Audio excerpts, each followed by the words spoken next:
Assalamualaikum warahmatullahi wabarakatuh. Saya Intan Ayu Febriola, NIM 1803111100163 akan mempresentasikan tentang pertanian organik. Pertanian organik menurut IFAM International Federation of Organic Agriculture Movements menjelaskan bahwa pertanian organik adalah sistem pertanian holistik yang mendukung dan mempercepat biodiversitas, siklus biologi, dan aktivitas biologi tanah. Sedangkan menurut Canadian Standards Board National Standard for Organic Agriculture, pertanian organik adalah suatu sistem produksi holistik yang dirancang untuk mengoptimalisasikan produktivitas dan kemampuan macam-macam komunitas di dalam agroekosistem, termasuk organisme, tanah, tanaman, ternak, dan manusia. Pertanian organik memiliki tujuan antara lain seperti menghasilkan produk yang berkualitas dengan kuantitas yang memadai, membudidayakan tanaman secara alami, meningkatkan kesuburan untuk tanah untuk jangka panjang, memelihara dan meningkatkan keragaman genetik, serta mempertimbangkan dampak sosial dan ekologi. Selanjutnya, prinsip-prinsip pertanian organik. Prinsip pertanian organik ada 4. Yang pertama, prinsip kesehatan. Pertanian organik harus melestarikan dan meningkatkan kesehatan tanah, tanaman, hewan, manusia, dan bumi sebagai satu kesatuan yang tak terpisahkan.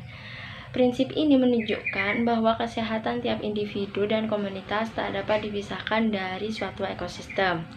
Lalu yang kedua, prinsip ekologi. Pertanian organik harus didasarkan pada sistem dan siklus ekologi kehidupan. Prinsip ini menyatakan bahwa produksi didasarkan pada proses dan daur ulang ekologis. Prinsip yang ketiga yakni prinsip keadilan. Pertanian organik harus membangun hubungan yang mampu menjamin keadilan terkait dengan lingkungan dan kesempatan hidup bersama. Prinsip ini menekankan mereka yang terlibat dalam pertanian organik harus membangun hubungan yang manusiawi. Lalu yang terakhir ialah prinsip perlindungan, di mana pertanian organik harus dikelola secara hati-hati dan bertanggung jawab untuk melindungi kesehatan dan kesejahteraan generasi sekarang dan mendatang, serta lingkungan hidup. Prinsip ini menyatakan bahwa pencegahan dan penanggung jawab merupakan hal dasar dalam pengelolaan, pengembangan, dan pemilihan teknologi di pertanian organik. Selanjutnya ialah peranan pertanian organik. Menurut Warsio dan Isnaini 2006 dalam Syafruddin 2019, secara nyata pertanian organik berperan dalam hal menghasilkan produk atau hasil pertanian organik yang memiliki kualitas dan kuantitas serta memperhatikan kelestarian lingkungan. Selain itu, pertanian organik juga dapat berperan dalam menggerakkan dan memasyarakatkan pola hidup sehat dengan penggunaan pupuk yang aman dan bebas dari penggunaan pestisida.